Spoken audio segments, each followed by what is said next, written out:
Ladies and gentlemen, good evening. Wominjeka, welcome to Melbourne Recital Centre and welcome to NAIDOC Week. We're very delighted. Yeah, thank you. We're really delighted to be presenting this celebration of NAIDOC Week at Melbourne Recital Centre. We put on a lot of music in our centre, over 500 concerts a year, and some of the best concerts I've been to this year have been by Aboriginal performers. I particularly remember Frank Yama's performance in the Salon last year, which was an absolute revelation. We wanted to bring together a whole lot of performers who have got stories to tell. And we're very grateful to the Boon Wurrung Foundation. We talked to them about a word to encapsulate this. And we've called our festival Yinga-bul, which means singing to people, which we thought was a very appropriate way to encapsulate what we are aiming to do today. I should also acknowledge that we present these concerts this week and every week on the lands of the Kulin Nation, and we pay our respects as always to elders past and present.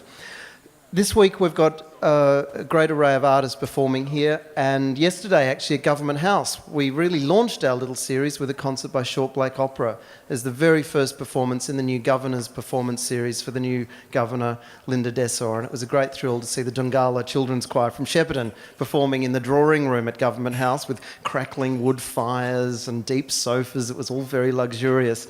I wanted to thank in particular a lot of people who I've been delighted to work with and have valued their input in putting this series together. I want to thank Aunty Carolyn Briggs, who you'll hear from in a short while, Aunty Faye Stewart Muir, who we work closely with Jacob Bohm and Aaron Milne at the City of Melbourne, James Henry, who's responsible, of course, for the music at Tanderrum, which is such an important part of Melbourne's life now, and other performers, Jessie Lloyd, Deborah Cheetham, Emma Donovan, Dr. Lou Bennett, Richard Franklin and all his mob at the Willan Centre across the road, Judith Ryan at the National Gallery, and Christian Thompson, whose video presentations are showing in the foyer all week, where he's celebrating his language, Bidjara, which he's celebrating and talking about the resurrecting, if you like, this lost language.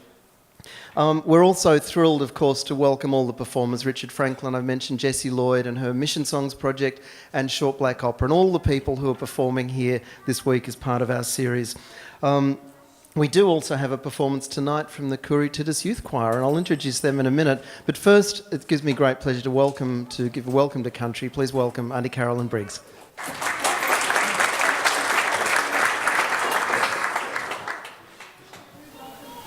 My talk is because it is a celebration for NAIDOC Week, but it should be a celebration about life. Oh. Did you hear that first one? It's about coming together, and even though it's song lines, I also work from the presence of it's a journey cycle. And it's about those connections and our connections to each other and the different stories within our land. And it's also paying my respects to my elders, both past and present, and to our future. Our future is our young people being able to sing up country and tell the stories of what impacts on them. But it's also paying my respects to other indigenous peoples from other parts of Australia and around Victoria. And we have a lot of songs and stories to tell. So it is about that. So in the language afforded to me by my ancestors, it's Wominjeka, Murrumbik, Boon Wurrung, Nurmder, Burrupton, Ata, Willam. That means welcome to our beautiful home, the lands of the two great bays, Nurm being Port Phillip Bay and Merrin being Western Port Bay. And it is about understanding where country starts and where country finishes for the Boon Wurrung. And in between that is the different bands. Our neighbours are the Wada Wurrung, the Woy Wurrung, and the Tan Wurrung. There's Tanarong people here, but the Gunai Kurnai. So if you can understand the lay of the land, it's about those essences. And as a descendant of Melbourne's first people, the Yallokat Willam of the Boon Wurrung language group of the Greater Kulin Nation, I'm pleased to be able to welcome you all here tonight. I believe it is important for all Australians to understand and appreciate the history and the culture of the First Peoples of Melbourne. This is the traditional country of the Yallokat Willam people, who were part of the 5 language groups, which I talked about before, or some of them, but it's the our neighbours, the Boon Wurrung, and then the Boon Wurrung, and the Boon Wurrung, and the... Oh, here we go. I've gone on blank. Boon Wurrung, Boon Wurrung, Boon Wurrung, the Boon Wurrung, and the Jara Wurrung. These are people who spoke of language, their connection to place. This is important country of the Yinga-bul, who were, like I said, part of the Greater Kulin Nation, and at the time of the first European settlement, this area was occupied by the Yinga-bul clan of the Boon Wurrung. It's over 180 years since the Europeans first entered our country. Our sacred river, which is called the Bayrarung or the Birrarung, and the Great Bay, Nerm. This is where people came through and established their settlement. What we have learnt from our ancestors' achievements still resonates with us. This included the core values of learning, showing respect, celebrating life, and honouring sacred ground. The importance of learning, we have always valued the commitment of learning. It has been a part of every generation since time began. And in that, it's what made us strong and who we are today. Showing respect. We all respect the traditional laws and customs, but we also accept the different ways of the Europeans. This is the same way we share respect to others' diversity, culture, and religious or spiritual beliefs today. To celebrate. We have a lot to celebrate as well. We must all remember the celebration of life, the arrival of new children, the coming of the 6 seasons, the visiting of the clans was an important part of traditional life. Today we support the celebration of modern indigenous arts and culture. This was our ancestors' legacies.